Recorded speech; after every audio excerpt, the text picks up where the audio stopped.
በመጀመሪያ አመሰግናለሁ። 3 ደቂቃ እና 5 ደቂቃ አልሰራም ማለት ነው። እኔም አሁን እንደልቤ ልናገር ነው ከይቅርታ ጋር። ምንድነው መሰላችሁ ስፖርት እንግዲህ ሁሉ ጊዜ የሚባል ነገር አለ። ስፖርት ቲዮሪው 10% ብቻ ነው፣ 90% ፕራክቲካል ወይ ደግሞ ተግባር። አሁን እዚች ጋር በዚች አሁን እንግዲህ የሚኒስትር መስሪያ ቤታችን ያወጣትን ህግ በጣም ለመተንተን ብዛይ ሁላችንም ያው እንትን ብለናል። እኔ አሁን እንደሚሰማኝ ከሆነ ይህን ነገር በደንብ ተደራጅተውበት አንቀጽ በአንቀጽ ሰርተውበት የስፖርት ተቋማቶች የመጡ ይመስለኛል። ግን እስካሁን ድረስ ይሄ የስፖርት አሰራራችን ለእኛ ስፖርት ተጠቅሟል ወይ፣ ውጤት ለማምጣት ተጠቅሞናል ወይ? እንደው ባይሆን እንኳን አሁን እንግዲህ ብዙ ነገሮች ተጠቅሰዋል እዚህ ጋር የዓለም አቀፍ ተሞክሮ ይላል፣ ወርልድ አትሌቲክስ በለው፣ ኦሎምፒክ፣ ፊፋ ምናምን። እንዴት ነው እነዚህ ነገሮች በጣም ጉዝ ነገር እኮ ወይም ደግሞ ምንም የማናውቃቸው ነገር እየሆነብኝ ነው እየተከሰተ ያለው። ግራ ይገባኛል፣ ለምን እንደሆነ አላውቅም። ይሄው ኢትዮጵያ እኮ ከ120 ህዝብ ውስጥ እኮ 11 ተጫዋች ከ120 ህዝብ ውስጥ እኮ ማነው 5 ነው 6 ባስኬትቦል ተጫዋች ምናምን ያጣንበት ደረጃ እያለ እንዴት ነው አሁን እንደዚህ አይነት ነገር ቀርቦ መነጋገር የሚቻለው? አሁን እኔ ይሄ ሚኒስትር መስሪያ ቤት ይሄንን ህግ ባያወጣ ይገርመኝ ነበር። አለያ ሚኒስትር መስሪያ ቤቱ ለምን ያስፈልጋል? ሚኒስትር መስሪያ ቤቱ እኮ ይሄ ነው፣ ህግን ያወጣል፣ ህጉን አውጥቶ ደግሞ ኢምፕሊሜንት ያደርጋል። ዞሮ ዞሮ በዚህ በስፖርታችን ውስጥ ያልተካተቱ ምላቸው እንደውም በጣም በርካታ ነገሮች አሉ። በዚህ አዋጅ ላይ ስፖርት ውስጥ የሚመጡ ሰዎች ከስፖርቱ ጋራ ግንኙነት ያላቸው ስፖርቱን የሚያውቁ ለስፖርቱ ጥቅም የሚሰጡ ተብሎ እንኳን እዚህ ላይ መውጣት ነበረበት። ማለት ስፖርቱን እኔ ለምሳሌ አትሌቲክስ ፉትቦል ውስጥ ገብቼ ልስራ ብል እችላለሁ? አልችልም። ይሄ እንኳን እዚህ እንትን ውስጥ አንቀጽ ውስጥ አልተካተተም። ኦፍኮርስ እዚህ ወደ እኛ ስፖርት ጋር የሚመጡ የተለያዩ ሰዎች ናቸው። የመጀመሪያዎቹ ጥቅም ፍለጋ የሚመጡ አሉ። ጥቅም ሳይፈልጉ ግን እውቅናና ወይም ዝናን የሚፈልጉ ሰዎች አሉ የሚመጡ። ከዛ ደግሞ እንደው በተለያየ ወደዚህ በወጣ ወደ ውጭ በዚህ አጋጣሚ ተመልክቼ ብመጣ ይሄንን ወርልድ ካፕ ሊሆን ይችላል፣ ኦሎምፒክ ሊሆን ይችላል ብለው የሚመጡ አሉ። አንዳንዶች ደግሞ በግድ ከሌላ ቦታ እባክህ ወክልልን፣ እውቀቱ የለም የስፖርቱን ነገር አያውቁትም፣ ግን ከዛ ወይ ዛ ክልል ይሆናሉ ወይ እንትን ነው እባክህ እኛን ወክለ ተወዳደርና እዚህ ኮሚቴ ውስጥ እዚህ እንትን ውስጥ ግባ የሚባሉ አሉ። እውቀቱ ግን የለም። እነዚህ ሁሉ ባሉበት ነው እንግዲህ የኢትዮጵያ ስፖርት አሁን ዛሬ እኛ እዚህ ልክ የስፖርት ማህበረቶቹ እና ስፖርት በጣም ይመለከተናል የምትሉ አካላቶች ሁላችንም ተቀምጠናል። ቁጭት ሊኖረን ይገባል። 3 ያለፉ ኦሎምፒኮች እኮ ኢትዮጵያ 3 ወርቅ ብቻ እዛ ስትመጣ ተፎካካሪዎቻችን እኮ ኬንያዎች 14 ወርቅ ነው ይዘው የመጡት። ዛሬ እዚህ ይሄንን እንትን አሱንስ ፖሲብል አጸድቀን ወደፊት መሄድ መገስገስ ነበረብን። እኔ ምናልባት እዚህ እንትን ላይ አንድ እንደው አንቀጽ 67 ላይ 8 እና 9 ትንሽ ከ10 ዓመት ያላነሰና ከ10 ዓመት እንትን የሚለው አንቀጽ እሱ ነው እንጂ ትንሽ እንደው ቱማች ሆነ ቢሽ እንትን ቢል እላለሁ እንጂ ሌላው ግን እንዴት ነው አሁን እዚህ ጋር እኒህ ጉጉዝ ነገር ሆነ። የዓለም አቀፍ ኦሎምፒክ ኮሚቴ፣ የዓለም አቀፍ ፊፋ ምንድነው ካፍ ወይ ደግሞ ወርልድ አትሌቲክስ እንዲህ ይላል እንደዛ ይላል። አረ ሌሎቹ እኮ የሚተዳደሩበት አለ እንደ ቻይና፣ ኮሪያ ወይም ደግሞ አውሮፓዎች እኮ ብዙ የራሳቸው መተዳደሪያ ያላቸው። አንዳንድ እኮ የስፖርት እንትኖች እኮ ማህበራት እኮ ኦዲትም አንደረግም እኮ ያላችሁ እንዳላችሁ ወቁት። what do you mean? ኦዲት እኮ የምንደረገው አይደለም ገንዘብ አይደለም። እንደውም ገንዘብማ ሰርተን እናገኘዋለን። የጠፋብንን ውጤት ህዝቡ የተናደደበትን የበገነበትን ከየት ነው የምናገኘው? ይሄ ነው ኦዲት የሚያስፈልገው። እንደውም እዚህ አንቀጽ ላይ መግባት ያለበት ተጠያቂነት ላጠፋው ጥፋት ለመጡት ውጤቶች ፎርስ በፍቃደኝነት ለቅቅ ያለው የሚል የለም። እኛ እኮ እስከ ፍርድ ቤት ድረስ የሄድነው እኮ ቁጭት ነው። እንዴት ብለን ስንፎካከራቸውና ስንደፍቃቸው የኖርን ተፎካካሪዎቻችን ከኛ በላይ ሆነው ስናያቸው እንዴት አይቆጨንም?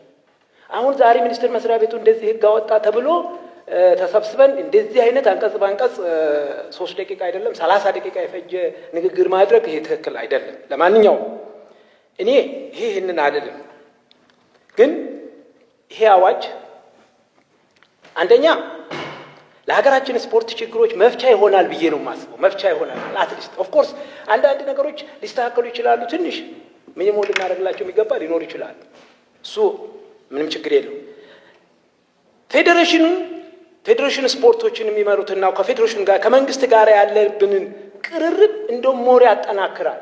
ምክንያቱም አቴንዶ ዘዴ እኮ ባጀት አብዛኛው እኮ ስፖርት ፌዴሬሽን እኮ ባጀት እየተመደበለት ነው ያለው። ምን ማለት ነው ባጀት እኮ ማለት ወበዝ የገንዘብ ሚኒስትር በየአመቱ ለትጥቅ ከቀረጽ ነፃ ስንት ብር እንደ ስንት ሚሊዮን እንደሚፈቅድ ይታወቃል። ይሄ እኮ የመንግስት የህዝብ ገንዘብ ነው። ይሄንን ማወቅ አለብን። እንዲህ ዝም ብለን ራሴ ብቻ ወስናለሁ፣ ራሴ ብቻ እንትን እላለሁ፣ እንደፈለኩ አድላለሁ፣ የመጣውን እንደፈለኩ አደርጋለሁ። ልክ አይደለም። ማን ፈቀደ? አንተ እኮ እንድታስተዳድር እንድትመራ ከኮሚቴው ጋር ተቀምጣችሁ እንድናደርግ ነው አይደል የተሰጠን። ይሄንን አብዘን ብናየው፣ ሌላው ደግሞ ይሄ እዚህ ምናልባት አዋጅ ከወጣ ለተተኪ ስፖርተኞቻችንም ቁልፍ የሆነና ሞር ስፖርተኞችን አሁን ተተኪ ያሉን እንዴ? ተተኪ እኮ የለንም። ሁሉም ብቻ ከላይ ያለችውን እያዝን ነው የምንሄደው አይደለም። ለሱም በጣም እንትን ይላል ብዬ ነው መሰለኝ። በስፖርታችን ላይ እየታየ ያለውን መልካም አስተዳደር ችግሮች የሚፈታ መልካም አስተዳደሮች ችግሮችን ይፈታል ይሄ እንትን። ምክንያቱም ህግ ወጥቷል፣ ህጉ መቅጫ አለው። ከዛ ውጭ ሲሆን እንትን እንልበታለን። የዓለም አቀፍ ህጎች ጋር የሚጣረስ ነገር አለው የሚባለው ነገር እኔ የትኛው አንቀጽ የትኛው እንትን እኔ ግራ ይገባኛል። አሁን የዓለም አቀፍ ባይ ዘ ወይ የኢትዮጵያ ኦሎምፒክ ኮሚቴ የዓለም አቀፍ ኦሎምፒክ ኮሚቴ አባል ነኝ ብላችሁ ማለት የለበትም። ምክንያቱም የኢትዮጵያ ማነው የዓለም ማነው የኦሎምፒክ ኮሚቴ አባሎች በኢትዮጵያ ውስጥ ወይዘሮ ማነች ዳግማዊት ነች እና 100 ምናምን አንዳንድ ፌዴሬሽኖች እንዳሉ እናውቃለን። እኛ ልክ እንደ ተሳታፊ ውስጥ ገብተን የምንሰራ ነን እንጂ እንደው እዚህ እያመጣን እንትን እንዲህ ይላል እንትን እንደዛ ይላል እያልን እባካችሁ ባለን። ሌላው እንግዲህ በስፖርቱን ለማገልገል የሚመጡትን ህጉን አክብረው እንዲሰሩ ያደርጋቸዋል። ለማገልገል ኦፍ ኮርስ ለመገልገል አይደለም፣ ለማገልገል ህግና ደንብ ከሌለ ደግሞ በጣም ከባድ ነው። ሁሉ ጊዜ ነገም ተነጎዳም ወደ እንትን ልንሄድ ነው ማለት ነው። የመጨረሻው በዚህ እንትን ላይ ያየሁት የዳሰስኩት በስፖርቱ የሚጎዱና በሙስና ብልሽነት አሰራሮችን በህግ ተጠያቂነት ለማድረግ ወጥቶበታል። እሱንም በጣም አድርጌ አፕሪሼት የማደርገው ነው። ግን መረሳት የሌለበት ህዝብን አንርሳው፣ ፓብሊክ መረሳት የለበትም። እንደውም እዚህ አንቀጽ ውስጥ መግባት ያለበት ህዝቦች እየተናደዱ እያዘኑ በየጊዜው ወይኔ ስፖርታችን፣ ወይኔ ፉትቦላችን፣ ወይኔ አትሌቲክሳችን፣ ወይኔ ባስኬትቦላችን፣ ሳይክላችን እየተባለ መሄድ የለበትም። ስለዚህ እባካችሁን ይሄ ህግ ያው ቢጸድቅም ቢሻሻልም ባይሻሻልም ግን ከዚህ በኋላ ስፖርቱ እስከዛሬ እኮ ሰራንበት አይደለ እንዴ? እስከዛሬ ሰራንበት እኮ የት ያደረሰን ዱከት የት ያደረሰን እንዴ? አንድ ወርቅም ሲመጣ ስናጨበጭብ 11 ወርቅም ሲመጣ ስናጨበጭብ እንዴት ይሆናል? ይመጥነናል እንዴ? ኢንቢትዊን እንኳን ቢሆን ይሻላል። ለዚህ ነው ትንሽ እንትን ስለሆንኩኝ በጣም ይቅርታ። አመሰግናለሁ። እንግዲህ በዚህ አዋጅ ላይ የተለያዩ ክፍሎች ቢኖሩም መታወቅ ያለበት ኢትዮጵያ የፌዴሬሽን አቋቁማ ልዩ በዓለም ላይ የሌለ ፌዴሬሽን አቋቁማ በዓለም ላይ የሌለ የስፖርት ህግ አውጥታ ለዓለም ያስረከበች ሀገር አይደለችም። ይልቁንም የዓለም ሀገራት ባወጡት የቀደሙ ሀገራት ባወጡት ባሉት ፌዴሬሽኖች ላይ ጠይቃ አመልክታ ህጋችሁን እቀበላለሁ፣ ደንባችሁን እቀበላለሁ፣ በመመሪያችሁ እገዛለሁ፣ በጨዋታ ህጋችሁ እገዛለሁ ብላ ፈርማ ነው እየተቀበለችው የገባችው። ይህንንም የፈረመው መንግስት አይደለም፣ የፈረመው ብሔራዊ ፌዴሬሽኖች ናቸው የፈረሙት። ኦሎምፒክ ኮሚቴ ነው የፈረመው። ይሄ የተሳሳተ ግንዛቤ እንዳይወሰድ እንፈልጋለን። ብዙ ጊዜ ስደጋግም እንሰማለን። መንግስት ነው እንደዚህ አይነት ውሎችን የፈረመው። መንግስት አልፈረመም። በስፖርት ህጎች ላይ የፈረሙት የብሔራዊ ፌዴሬሽኖች ናቸው እና ይህንን የማክበርና የማስከበር ግዴታ ደግሞ በህዝባዊ አካሉ ላይ ነው ያለው። ለዚህም ነው ሁላችንም ፌዴሬሽኖች ምናልባት እንደው እንደ አንድ ፌዴሬሽን እንኳን ኖሮ አሁን የወጣው አዋጅ ባይዘው ክብርት ሰብሳቢ፣ ይህ አዋጅ የዛሬ አይደለም። ቅድም አቶ ብልልኝ ጥሩ አድርጎ አስቀምጧል። ይህ አዋጅ በየጊዜው ይቀርባል። ግን በየወቅቱ የነበሩ ሚኒስትሮች አቅርበው ሲያወያዩ ሲያነጋግሩን ኦሎምፒክ ኮሚቴ ጋር አብሮ ማየት ሲሆን እየተጣለ ከየብሔራዊ ፌዴሬሽኖች ጋር አብሮ ማየት ሲሆን እየተጣለ የከረመ አዋጅ ነው። ይሄ አዲስ አይደለም። እየተጨመረ እየተቀነሰ ሙያተኞች ቅድም አቶ ብልልኝ ጥሩ አድርጎ አስቀምጧል። በዛ ልክ እየቀረበ ያለና ዛሬ ደግሞ ሙያተኞች ኦሎምፒክ ኮሚቴ ሳንነጋገር ወደ መንግስት ቀርቦ ወደዚህ የመጣ አዋጅ መሆኑ ነው ዛሬ እንደዚህ እያወያየ ያለውና ይሄኛው በጣም ጥንቃቄ የሚያስፈልገው ነው። የትኛውም ብሔራዊ ፌዴሬሽን አላየው ላለማየታችንም ይሄው አስገብተናል። እንግዲህ አሁን እዚህ ጋር መወሰን ያለብን አንዳንዶቻችን ቅጣት የሚለውን ቃል አንወድ ይሆናል፣ መገለል የሚለውን አንወድ ይሆናል። ግን ካነበብነው ምንድን ነው የሚለው? ትገለላላችሁ ነው የሚለው። ምንድን ነው የሚለው? ትቀጣላችሁ ነው የሚለው። ቃሉ እኛ የፈጠርነው ሳይሆን ያለ ነው እና በዚህ ደረጃ ነው የሚታየው። አንዳንዴ የሚገርም ነገር አለ። ፊፋ ያለው ስዊዘርላንድ ነው፣ አይኦሲ ያለው ስዊዘርላንድ ነው፣ በስዊዘርላንድ ሕግ ነው የሚገዛው የሚተዳደረው የሚል ማብራሪያም ሲቀርብ እንሰማለን። ልክ ነው። ፊፋ በአይኦሲ የሚኖረው በስዊዘርላንድ ነው። በስዊዘርላንድ ነው የሚተዳደረው፣ ሕግ ነው የሚተዳደሩት። በየትኛው ሕግ ነው የሚለውንም ደግሞ ጠልቆ መግባት ያስፈልጋል። በየትኛው ሕግ ነው ሲባል በጣም ሊብራል በሆነ ሲቪል ኮድ ነው የሚተዳደረው። አንቀጽ 60 መሰረት ነው የሚተዳደረው። ፊፋን ብትወስዱት አንቀጽ 60 ሲቪል ኮዱ ምን ይላል? ማክሲመም ዲግሪ ኦፍ አውቶኖሚ ይሰጣቸዋል። ማክሲመም ዲግሪ ኦፍ አውቶኖሚ ምንን ያጠቃልላል? እሱንም ማየት ያስፈልጋል። እያንዳንዱ ብሔራዊ ፌዴሬሽን የማን ነው? ፊፋ የራሱን ደንብ ያወጣል ያለ ማንም ጣልቃ ገብነት። እያንዳንዱ መመሪያ ያወጣል ፊፋ ያለ ማንም ጣልቃ ገብነት። ፊፋ የራሱ ጠቅላላ ጉባኤ ብቻ የራሱን የመጨረሻው የስልጣን አካል ይሆናል። ይህ ሕግ ተቀባይነት አለው። በስዊዘርላንድ የስፖርት ሕጎች ወደ መደበኛ ፍርድ ቤቶች አይሄዱም ይላል፣ ተቀባይነት አለው። ፊፋ በዓለም ላይ በቢሊዮኖች አትራፊ የሆነ ትልቁ ተቋም ነው። ግን ታክስ እንኳን እንዳይከፍል በሲቪል ኮዱ ተመዝግቦ ታክስ እንኳን እንዳይከፍል የተደረገ ተቋም ነው። ከሀገሩም እንዳይወጣ በስስት ያለ ተቋም ነው እና ያ የስዊዘርላንድ ሕግ ሌላው ደግሞ ተጨማሪ ምንድነው? ስዊዘርላንድ ላይ የስፖርት ኦፊስ ነው ያለው። ሚኒስትሪም የለውም፣ የስፖርት ኦፊስ ነው ያለው። ያ የስፖርት ኦፊስ በመደገፍና ማገዝ ካልሆነ መከታተል ካልሆነ ጣልቃ አይገባም በፌዴሬሽኖች ላይ። ታዲያ እንዴት ነው የስዊዘርላንድ ሕግ ለዚህ አዋጅ የዓለም አቀፍ አሰራርን ለጣሰ አዋጅ እንደ ምሳሌ የሚቀርበው? ይሄ ተገቢ አይደለም። ሌላው እንደ ምሳሌ የቀረበው የኬንያ ነው። ኬንያ እኮ 3 ጊዜ ተቀጥቷል። መንግስት እንደዚህ አዋጅ እያወጣው ጣልቃ ካልገባ ብሎ 3 ተቀጥቷል።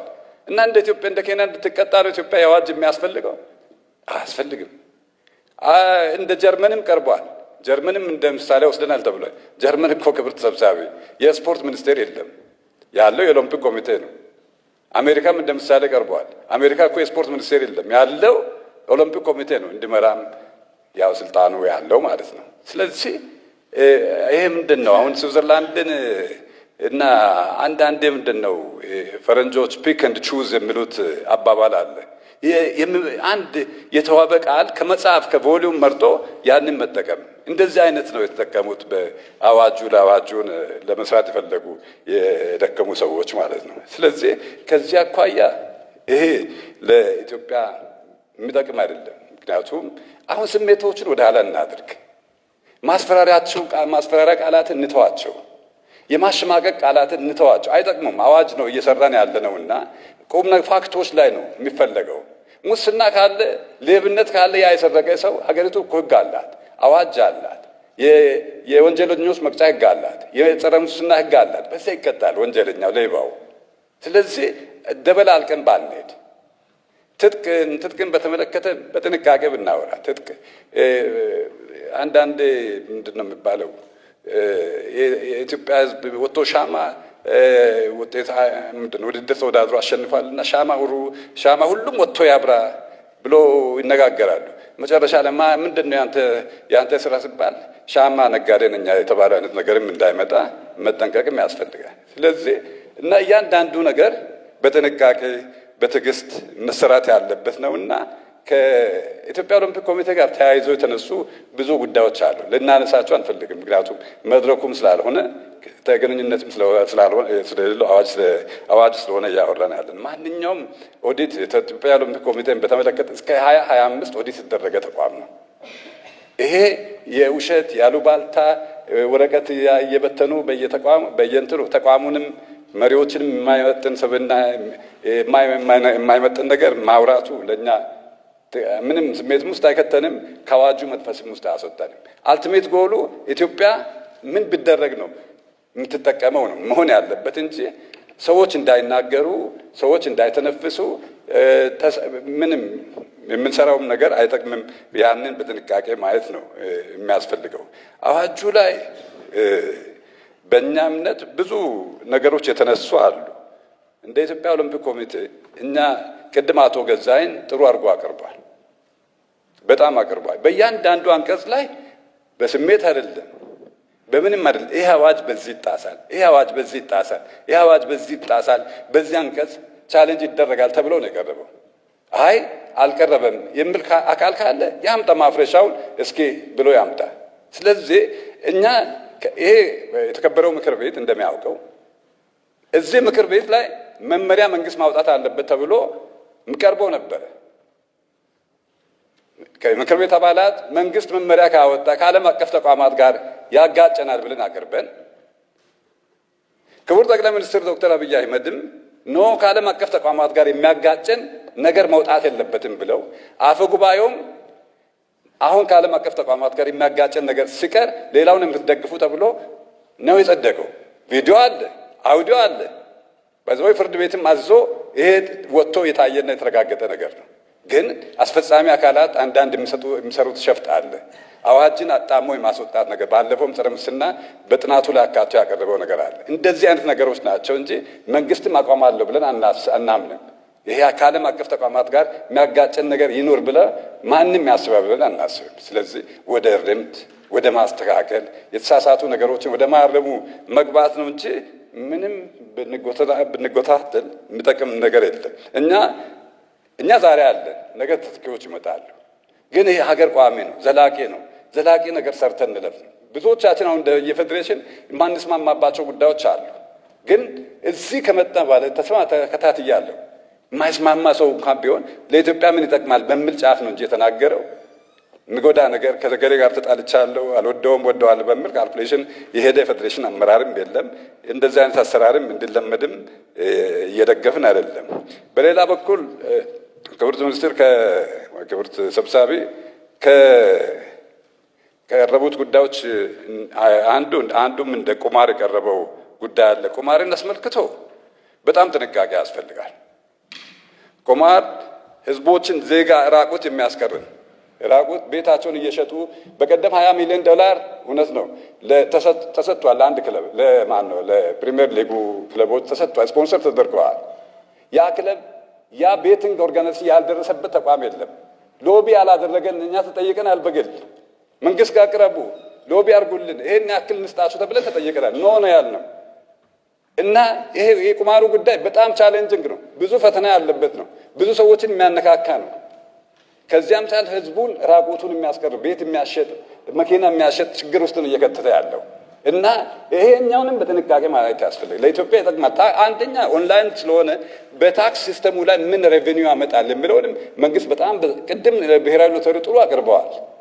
ያንንም ማየትና ወደ ሲስተሙ ማምጣት ሀገር ተጠቃሚ በሚሆንበት መልኩ ማየቱ በጣም ጠቃሚ ነው ብለን እንወስዳለን።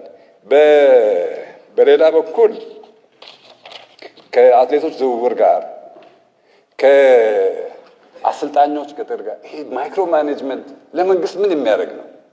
ምን የሚያደርግ ብሔራዊ ፌዴሬሽንን አልፎ ክለብ ብሔራዊ ፌዴሬሽንን አልፎ ፊፋን አልፎ እንደገና ወደ መንግስት ሄደው እንደዚህ ይሄ ለመንግስትስ ምን ያደርጋል? የትኛው ሀገር ላይ ተሞክረው ነው? ምንስ የሚያደርግ ነው? ብሔራዊ ቡድን ሲመረጥ የሚመረጠው ብሔራዊ ፌዴሬሽን ኃላፊነት የሚወስደው እንዴት እንደሚመረጥ መስፈርቱን አውጥቶ ለመንግስት ቢያሳውቅ ችግር የለውም። የጋራ ሀገር ነው ያለው። እንዴት አትሌቱ በጣም ከተመረጠበት አግባብ ብሔራዊ ፌዴሬሽኖች ከሰሩት ስራ ካስቀመጡት አቅጣጫ ካስቀመጡት ደንብ ወጣ ሲሉ ነው ተመለስ ብሎ መንግስት ብናገር ተገቢ ነው። ግን እኔ አትሌት መርጣለሁ ለአትሌት ደንብ አወጣ ምን ማለት ነው? የትስ ያስመዘግባሉ? እና ውድድር ደግሞ ካላካሄድን የሚሉትም ነገር አላቸው። እንዴት የመንግስት ውድድር ያወዳድራል? አወዳድሮ የት ወስዶ ሲያስመዘግብ ነው? እግር ኳስ ሊያስመዘግብ ነው? አይችልም። አትሌቲክስ ሊያስመዘግብ ነው? አይችልም። የትም ማስመዝገብ ለምን? ይሄ አሁን የሚፈለገው ሙያተኞች የሚፈልጉት ጥቅም አለ። ከዚያ ውድድር ሲያገኙ የሚያገኙት አበል አለ። ያ ነው የሚያንገበግባቸው። እና እንደዚህ አይነት ነገሮችን በጥንቃቄ ማየት ነው የሚያስፈልገው። በምንም አይነት መልኩ ለኢትዮጵያ ስለማይጠቅም ማለት ነው፣ ለሀገሪቱ አይጠቅምም። እና ይሄ በየጊዜው እየተጣለ የነበረ አዋጅ ዛሬ እንደዚህ እኛም ሳንመክርበት ወደዚህ ደረጃ መድረሱ በእውነት በጣም እናዝናለን። ለኢትዮጵያም ጠቃሚ አይደለም ብለን ነው የምንወስደውና በዚያም ላይ ግለሰቦች ውድድር ያዘጋጃሉ እና ብሔራዊ ፌዴሬሽን ይበተና፣ ኦሎምፒክ ኮሚቴ ይበተና። ይሄ ነው እየተፈለገ ያለው። ሰው እንዴት ብሔራዊ ፌዴሬሽኖች ሄደህ ቴኒስ ፌዴሬሽን አንተ ውድድር የምታዘጋጅ ከሆነ ባስኬትቦል ሄደህ ማንኛውም ሰው የሚያዘጋጅ ለምን ተቋቋመ? ፌዴሬሽን ለምን አስፈለገ? ከዚያ ደግሞ ዓለም አቀፍ ሄደው እነኚህ ግለሰቦች ዓለም አቀፍንም እንደፈለጉ ያስፈቅደ። እንዴት ብለው መንግስት እንኳን ዓለም አቀፍን ማግኘት አይችልም አይደለም ብሔራዊ ፌዴሬሽን ማን ነው ግለሰብ። ይሄ እንደዚህ አይነት ህገወጥ አሰራር ለምን አዋጅ ውስጥ እንዲገባ ተፈለገ? ለምን ህገወጥነት እንዲስፋፋ የሚፈልጉ ሙያተኞች አሉ እዚያ ውስጥ ሚኒስቴር መስሪያ ቤት ውስጥ። እነሱ ይሄን ካላደረጉ መጠቀም አይችሉም። ይሄ ነው ትልቁ ፈተና። አሳምረው ቃላት እየቆላለፉ እያሰሩ በየጊዜው ያመጣሉ። እንጥልባቸዋለን። ዛሬ አጋጣሚ ተሳካና ወደዚህ ደረጃ ደረሰ እና እነዚህ አይነት ነገሮች ናቸው እንጂ መንግስት ምን ይጠቅመዋል? አንድ አትሌት ቅጥር ወደዚህ አድርጎ ምን ያደርግለታል? መንግስት በፍጹም አይጠቅመው። አንድ አሰልጣኝ ምን ይጠቅመዋል? መንግስት እንደዚህ ማለት ምንም አይጠቅመው። ከደረጃውም አኳያ ካለው የሀገር ክብርም አኳያ አትሌት በዚህ ገባ በዚህ ወንጀል ካለ ክብርት ሰብሳቢ ወንጀል ካለ ህገወጥ ሰው ዝውውር ካለ ይሄ ለባህልና ስፖርት ሚኒስቴር የወጣ አዋጅ አይደለም፣ ለኦሎምፒክ የወጣ አዋጅ አይደለም። በሀገሪቱ የወንጀል ህግ አለ፣ በዛ ይቀጣል። በጸረ ሙስና ህግ አለ፣ እዛ ይቀጣል። ናነሹ እዚህ ጋር ምንም የሚያጨቃጭቅ የሚያነጋገር ነገር የለም። ይሄ በጣም ጥቅም ለመሰብሰብ ሲባል እየተካሄደበት አካሄድ ነው እና ሙያተኞቹ በየጊዜው ሲያወጡና ሲጣልባቸው የነበረ ነገር ስለሆነ በጥንቃቄ መታየት ያለበትና መሰራት ያለበት ስራ ይመስላል። ስለዚህ ክብር ሰብሳቢ እኛ እንደ ሴክተር ቅድም ፍርሃት ነበረን። 2 ደቂቃ ይባላል፣ 3 ደቂቃ ይባላል። ስለዚህ ምን ደረግ ተሰባስበን ለመንግስት መቅረብ ያለበት እናቅርብ ብለን ቅድም አቶ ገዛኝ ያቀረቡት የሁላችንም ሀሳብ ነውና በዚያ ብያዝ ለማለት ነው። አመሰግናለሁ።